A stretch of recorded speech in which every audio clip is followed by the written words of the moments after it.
अंधा था और विष्णु महाराज ने जन्म लिया एक राक्षस के घर। उनका नाम राजा जलंधर था। तो राजा जलंधर जो थे वो राक्षस थे, लेकिन भगवान विष्णु के अंश था उनमें। तो उनकी शादी जो है माता तुलसी के साथ, माता वृंदा के साथ तय हुई।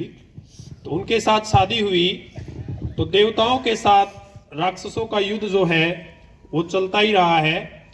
तो उनका युद्ध हुआ। युद्ध में महाराजा जलंधर जो है वो देवताओं के साथ युद्ध करने गए और उन्होंने विजय प्राप्त कर ली।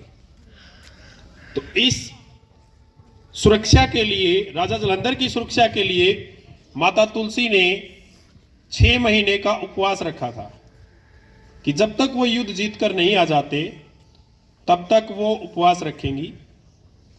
और राजा जलंधर को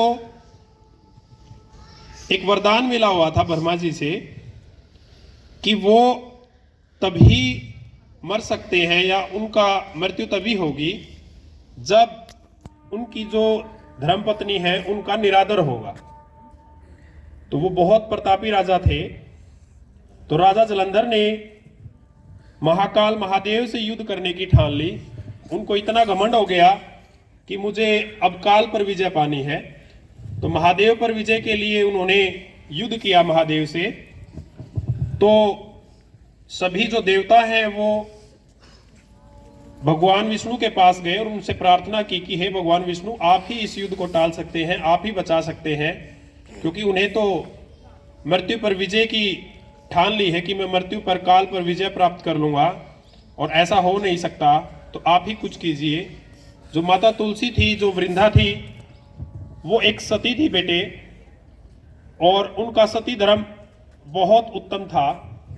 तो विष्णु भगवान वहां पर राजा जलंधर के रूप में उनके सामने जाते हैं और कहते हैं कि मैं युद्ध में विजय प्राप्त करके आ गया हूं। उनका व्रत में पूरा होने में 1 दिन बाकी था।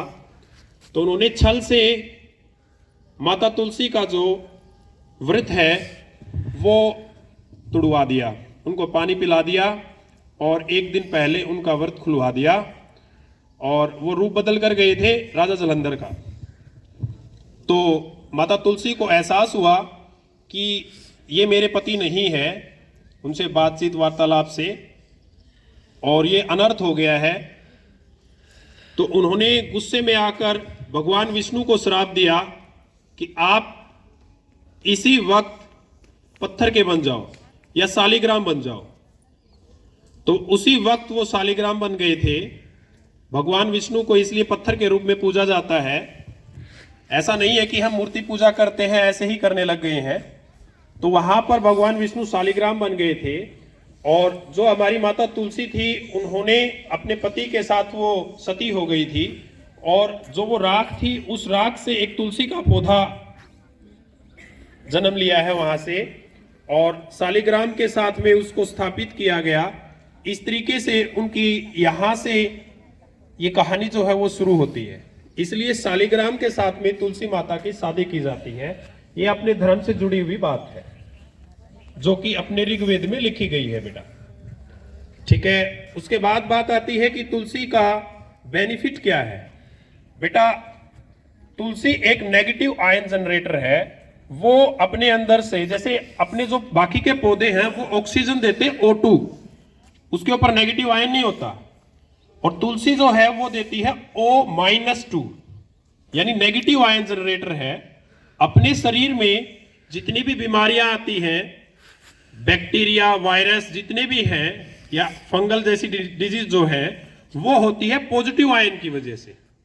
और पॉजिटिव आयन जैसा अपनी बॉडी में जाता है वो एसिडिक चीजों को, एसिडिक अमाउंट को बढ़ा देता है, जिसकी वजह से हमें दिक्कत शुरू हो जाती है। फंगल हो जाता है या बैक्टीरिया डिजीज हो जाती है। जो आजकल फीवर हो रहा है वो बैक्टीरिया की वजह से हो रहा है। और कई सारे वायरस, जैसे कि कोरोना वायरस आपने पता किया है, देखा है, तो उसके अंदर पॉजिटिव आयंस थे बेटा सारे। तो तुलसी माता जो है, तुलसी का जो पौधा है वो O-2 जनरेट करता है। वो नेगेटिव आयन के साथ मिलकर अपने फेफड़ों में जाता है और उसको डीएक्टिवेट कर देता है। जैसे एक स्विच को ऑन ऑफ करते हैं ना, अगर लाइट हमें जलानी है ना, स्विच ऑन कर देते हैं, बंद करनी है तो ऑफ कर देते हैं। तो ऐसे ही O-2 उस पॉजिटिव आयन के साथ मिलकर उसको डीएक्टिवेट कर देता है और हमें बीमारियों से बचा लेता है। इसलिए कहा जाता है जो तुलसी है उसके अंदर से जो ऑक्सीजन मिलती है वो एंटीऑक्सीडेंट, एंटीबैक्टीरियल, एंटी फंगल का काम करती है अपने शरीर में जाकर। और दूसरी बात ये, तुलसी के अंदर और भी बहुत सारी खूबियां होती है, जैसे कि किसी को शुगर की प्रॉब्लम है तो वो शुगर को मेंटेन करती है, वही नेगेटिव आयन शुगर को मेंटेन करता है। बीपी की प्रॉब्लम को सॉल्व करता है, ब्लड प्रेशर जिसको कम या ज्यादा होता है उसकी प्रॉब्लम को सॉल्व करता है। तो आपने सुना होगा कि तुलसी का डायरेक्ट हमें तुलसी के पत्ते को खाना नहीं चाहिए, ऐसे चबाना नहीं चाहिए। देखो तुलसी का पौधा ऐसे क्यों नहीं तुलसी के पत्ते को खाया जाता है, क्योंकि तुलसी के पत्ते को चबाने से मरकरी अपने दांतों के अंदर आ जाता है। बेटा मरकरी जनरेट करती है वो। अगर तुलसी का पौधा हमने या उसके पत्ते को हमने चबाया तो मरकरी हमारे जनरेट हो जाएगा दांतों में, और वो अपने दांतों की पीएच लेवल को कम कर देगा, जिसकी वजह से दांतों पर कैविटी आ जाती है और दांत खराब होना शुरू हो जाते हैं। इसलिए तुलसी के पत्ते को चबाना नहीं चाहिए, उसको डायरेक्ट निगला जा सकता है या आप गर्म पानी में या चाय में डालकर उसका सेवन करते हैं। ये बेनिफिट है बेटा, ये साइंटिफिक बेनिफिट्स है तुलसी के। तुलसी खांसी जुकाम में, हाँ एक मलेरिया जो डिजीज है आपने देखा होगा, जहां पर तुलसी होती है वहां पर मच्छर नहीं आते बेटा। तो बहुत सारे देशों में इसको एंटी मलेरियल भी बोला जाता है, इसके पौधे को इंग्लैंड में ही बोला जाता है, कहीं और की बात क्या करूं मैं। तो बेटा ये बहुत बेनिफिशियल है। दूसरा ये तुलसी के चारों तरफ परिक्रमा करने से हमारा मन जो है वो शांत होता है, क्योंकि वो जो एक्टिवेट जो आयन देते हैं उसमें इतनी पॉजिटिविटी होती है, उससे हमारा मन चित्त जो है वो शुद्ध हो जाता है और हमें एक पॉजिटिविटी, एक पोटेंशियल मिलती है कुछ भी करने की। वो जनरेटर है एक टाइप से अपनी बॉडी के अंदर जो हार्मोन्स होते हैं उनको एक्टिवेट करने का। तुलसी की माला गले में पहनने से क्या होता है, उससे अपना ओरा या अपनी जो विल पावर है वो स्ट्रांग होती है बेटा। हम अगर जैसे मान ले कुछ बच्चे ऐसे हैं या बड़े भी ऐसे हैं जो झूठ बोलते हैं, तो वो झूठ बोलने से कतराएंगे, उसको रोकती है वो चीज, उस ओरे को बनाए रखती है कि उसकी विल पावर को, उसके तेज को वो ज्यादा मजबूत करती है। उस पत्ते का ही बेनिफिट नहीं है बेटा, तुलसी की माला भी बनती है, उसका भी बहुत ज्यादा बेनिफिट है। और 25 दिसंबर के दिन तुलसी दिवस मनाया जाता है। अपने हिंदू धर्म में जितने भी पेड़ पौधों की पूजा की जाती है वो इसलिए की जाती है कि वो इंसान रूपी देह के लिए बहुत ज्यादा बेनिफिशियल है। वो ऑक्सीजन जनरेट करते हैं, जैसे कि आपको पता है कि पीपल की बहुत ज्यादा पूजा की जाती है, वो O2 देता है, ऑक्सीजन देता है सबसे ज्यादा। तुलसी 24 घंटे में से 20 घंटे ऑक्सीजन देती है और 4 घंटे देती है O3, ओजोन। जो ओजोन की लेयर है उसको मजबूत बनाने के लिए जो O3 है वो हमें तुलसी से मिलती है।